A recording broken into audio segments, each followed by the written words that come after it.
예수님은 공생애를 시작하시기 전까지 그 시대의 일반적인 유대인 남성과 마찬가지로 철저한 종교 교육을 받으셨다. 그런데 그것만이 아니라 주님은 아마도 갈릴리에서 뛰어난 랍비들 중 한 사람과 함께 수년간 공부하셨을 것이다. 그리고 주님은 그곳에서 존경받는 랍비로 나타나신 것이다. 성경의 많은 구절들이 예수님이 그 시대의 사람들에게 그러한 랍비로 인정받으셨다는 것을 보여준다. 예수께서 대답하여 이르시되 시몬아 내가 내게 이를 말이 있다 하시니 그가 이르되 랍비여 말씀하소서. 그 중에 한 율법사가 예수를 시험하여 묻되 랍비여 율법 중에서 어느 계명이 크니이까? 어떤 사람이 주께 와서 이르되 랍비여 내가 무슨 선한 일을 하여야 영생을 얻으리이까? 무리 중에 한 사람이 이르되 랍비여 내 형을 명하여 유산을 나와 나누게 하소서 하니 무리 중 어떤 바리새인들이 말하되 랍비여 당신의 제자들을 책망하소서 하거늘 부활이 없다고 주장하는 사두개인 중 어떤 이들이 와서 물어 이르되 랍비여 이처럼 율법사, 부자, 바리새인, 사두개인, 일반 백성 등 다양한 사람들이 예수님을 랍비라고 부른 것을 알 수 있다. 그들이 주님을 랍비라고 부른 것의 온전한 의미를 알려면 1세기의 유대 랍비가 어떤 존재인지와 그가 그 사회 속에서 어떤 역할을 했는지를 알아야 한다. 랍비라는 용어는 히브리어 라브에서 나왔으며 성서 히브리에서는 많은, 큰 이라는 뜻으로 사용되었다. 이 단어는 높은 지위의 정부 관리나 군대 장관을 가리킬 때 사용되기도 했다. 예수님의 시대에 라브는 종이 주인을 부르거나 제자가 스승을 부르는 칭호로 사용되었다. 그리고 라브에 나의라는 뜻의 전미사가 붙은 것이 랍비이다. 그러므로 랍비는 직역하면 나의 주라는 뜻이고 종들이 주인을 부를 때 그리고 제자들이 스승을 부를 때 사용하는 존경의 의미를 담은 칭호였다. 랍비가 교사의 공식 호칭이 된 것은 기원 후 70년 이후였다. 그러므로 엄밀히 말하면 이것은 예수께 적용될 수 없다. 이 시기에는 학식이 있는 교사를 보통 현자라고 불렀기 때문에 예수님을 가리키는 칭호로 현자가 더 적당하다고 볼 수 있다. 그렇지만 일반적인 기독교인들에게 예수님이 그 시대의 유대인들에게 성경을 가르치는 스승으로 인정받으셨고 많은 제자들이 모여들 만큼 충분히 유명하셨다는 이미지를 전달하는데 랍비라는 칭호만큼 효과적이고 확실한 것은 없을 것이다.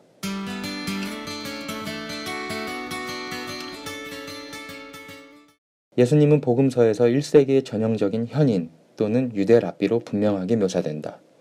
주님은 여러 곳을 돌아다니시고 사람들이 대접하는 것을 받으시며 야외와 집안과 마을과 회당과 성전에서 가르치셨다. 그리고 예수님이 여러 지역을 다니실 때 그분을 따라다니는 제자들이 있었다. 이것은 그 시대의 이스라엘 땅에 있었던 유대인 랍비들의 모습과 같았다. 예수님께서 그 시대의 현인이었다는 것을 보여주는 가장 확실한 증거는 아마 그분이 가르치는 방식일 것이다. 예수님은 그 시대의 다른 유대인 교사들과 같은 방법으로 성경을 해석하고 가르치셨기 때문이다. 간단한 예로 주님이 가르치실 때 비유를 사용하셨다는 점을 들 수 있다. 예수님께서 말씀하신 것과 같은 비유들은 고대 유대의 현인들도 자주 사용하셨던 것이었고 그 비유들 가운데 4,000개 이상이 랍비 문헌에 남아있다. 1세기 이스라엘의 유대 랍비들에게는 오늘날과 같이 많은 사람들에게 정보를 전달할 수 있는 수단이 없었다. 그래서 예수님 시대의 랍비들은 자기들의 가르침과 성경의 해석을 전하기 위하여 마치 고대의 선지자들처럼 오랜 기간 동안 온 나라를 돌아다녀야 했다. 랍비들이 여러 지역을 돌아다니는 것은 이상한 것이 아니라 오히려 일반적인 일이었다. 1세기에는 이스라엘 땅을 순회하는 그런 랍비들이 수백 또는 수천 명에 달했을 것이다. 이 랍비들은 주저하지 않고 그 땅에서 가장 작은 마을이나 가장 먼 지역까지 갔다. 그들은 가끔 누군가의 집에서 가르치기도 했지만 보통은 마을의 광장이나 나무 밑에서 가르쳤다. 예수님도 이런 관습을 따르셨다. 주님은 주로 실내에서 많이 가르치셨는데 집에서, 회당에서, 그리고 성전에서도 가르치셨다. 그렇지만 예수님은 1세기의 전형적인 랍비들이 그랬던 것처럼 즉석으로 야외에서 가르치시기도 하셨다는 것을 알 수 있다. 누가복음 5장에는 예수님이 배에서 설교하시는 생생한 장면이 기록되어 있다. 5천 명을 먹이신 일은 한적한 곳에서 행하셨고 산상수훈은 어느 지방 산에서 말씀하셨기 때문에 그렇게 이름이 붙여졌다. 복음서를 보면 예수님은 다른 랍비들처럼 상당히 많은 곳을 돌아다니셨고 종종 무리들이 따라다니기도 했다. 예를 들어 마가복음 6장 6절을 보면 예수님께서 모든 촌에 두루 다니시며 가르치시더라고 기록했다. 주님은 갈릴리에서 특히 해변 지역을 많이 다니셨고 유대 지역에서도 여러 곳을 방문하셨다.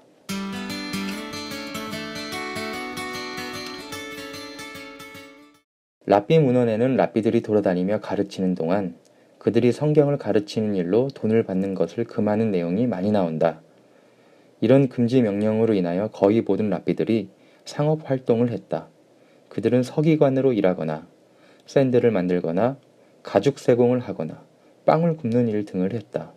마가복음 6장 3절에 따르면 예수님은 목수일을 하셨고 사도행전 18장 3절을 보면 바울은 천막을 만드는 일로 생계를 유지했다. 대부분의 랍비들이 직업을 가지고 있었지만 그들은 그 땅 전체를 두루 다녀야 했기 때문에 항상 일을 할 수는 없었다.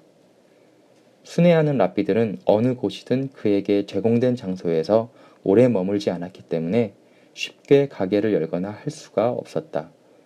또 작은 공동체를 방문할 때에는 그 지역의 주민이 하는 것과 같은 일을 하므로 그들의 일을 빼앗게 되는 것을 바람직하지 않게 여겼을 것이다.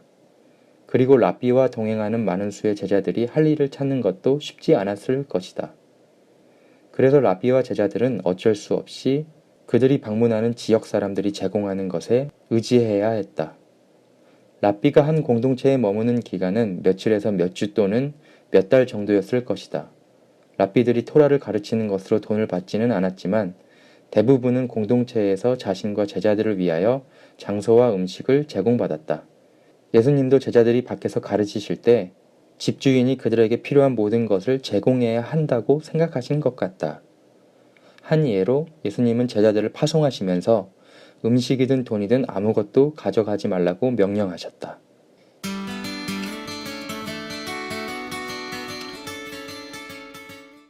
예수님의 시대보다 약 100년 전부터 전해지는 한 격언에는 이스라엘 랍비들의 이런 모습이 잘 나와 있다.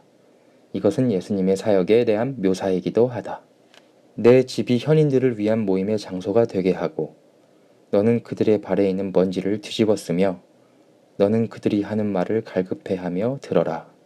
이 글의 문맥에서 현인들을 위한 모임의 장소는 그들이 모일 수 있는 장소가 아니라 랍비들이 사람들에게 가르칠 수 있는 장소로 봐야 한다. 사람들이 랍비들에게 집을 제공하지 않았다면 많은 사람들에게 메시지를 전하는 일은 불가능했을 것이다. 누가복음 10장 38절에서 42절에 이 명령을 주의 깊게 듣고 순종하여 랍비와 제자들을 영접한 한 가족에 대한 이야기가 나온다. 마리아와 마르다는 자기들의 집을 랍비 예수님을 위한 모임의 장소로 제공했으며 그것만이 아니라 마리아는 그 랍비의 발치에 앉아 그의 말씀을 들었다. 위에 나온 랍비의 말에서 그들의 발에 있는 먼지를 뒤집어 쓰라는 것은 전통적으로는 마리아가 한 것처럼 겸손하게 랍비로부터 배우기 위하여 그의 발치에 앉았다는 것을 의미한다. 그러나 이 말은 다른 것을 의미할 수도 있다. 오랜 기간을 제자로 헌신한 사람에게 있어서 랍비의 가르침을 받는다는 것은 많은 여정을 의미하기도 한다. 랍비로부터 배우기 위해서는 말 그대로 그의 뒤를 따라가야 한다. 그러므로 랍비가 길을 떠나면 제자도 마찬가지로 그 길을 가야 한다. 오늘날에도 이스라엘의 비포장 도로에는 많은 먼지가 쌓여 있다. 그래서 사람들이 그 길을 걸어가면 항상 진흙 흙먼지를 일으키게 된다. 랍비의 뒤를 따라가는 제자들은 그 여정에서 먼지로 뒤덮였을 것이다. 어떤 사람이 랍비와 함께 동행하고자 한다면 그는 말 그대로 그 랍비의 발에 있는 먼지를 뒤집어 써야 했다.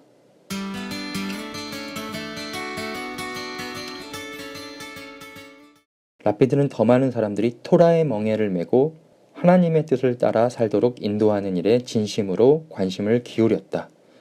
그들은 이것을 이루기 위하여 높은 수준의 학생들을 제자로 양육하였고 그 제자들이 대중들을 가르쳤다.